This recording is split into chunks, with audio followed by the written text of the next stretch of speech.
guys, I am back with another review. The album is Seasons of Blood and Fire, released in January 2020, so brand spanker. The band is Kriegsgraben, hailing from Normandy in France.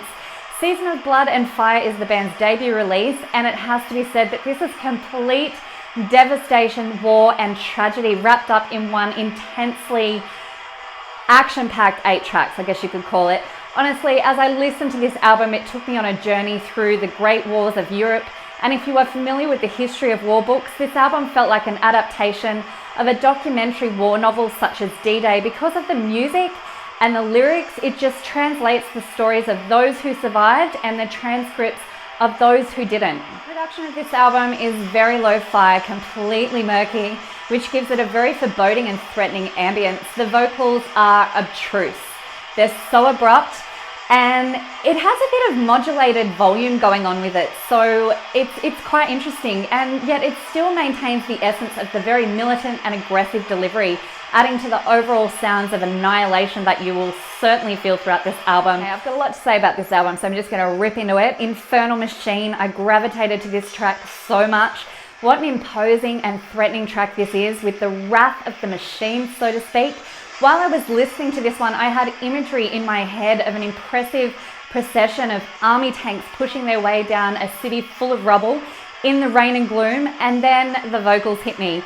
And to add to this thought process, forced upon me by this style of black metal, it was like the voice was being put through a loudspeaker system, you know, calling out to the masses for war, encouragement and victory as these tanks travel past. It's a completely visual listen, well at least it was for me, and I think it's so clever the way these guys have done this.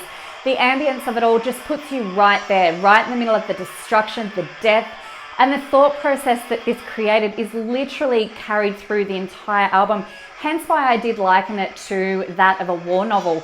The drum track was so clever, mimicking that of high power artillery in action. It was so heavy, so intrusive and forceful. And as with those manic riffs that just carry a sound of pure violence with them at every turn, from angry, thick-crushing moments to murderous, tremolo-picking passages, it just really, it's freaking brutal. The bass that you can hear throughout this track was so ominous, so angry. The flow just glued this all together somehow. I don't know, I really enjoyed the bass in this one. This is a filthy delivery, I have to say, completely bleak, totally angry, and extremely proud. Big vocals, even though there's such distortion to it and it sits back, kind of blending in with the rest of the soundscapes. I don't believe I'd want to hear it any other way. Final Charge. Okay, where do I start with this one? This was filled with such a big mood, moody drum tracks, double kicks, thumping goodness, I'm going to call it. This is my pick, and it was hard. I know I say it all the time, but I fucking love these albums that I review, so of course I'm going to find it hard to narrow it down. But these two just solidly smashed me, and this one is the pick of the album. It pulled on my emotions so hard. It was harsh and uncompromising. There was such a finality within the context of war here.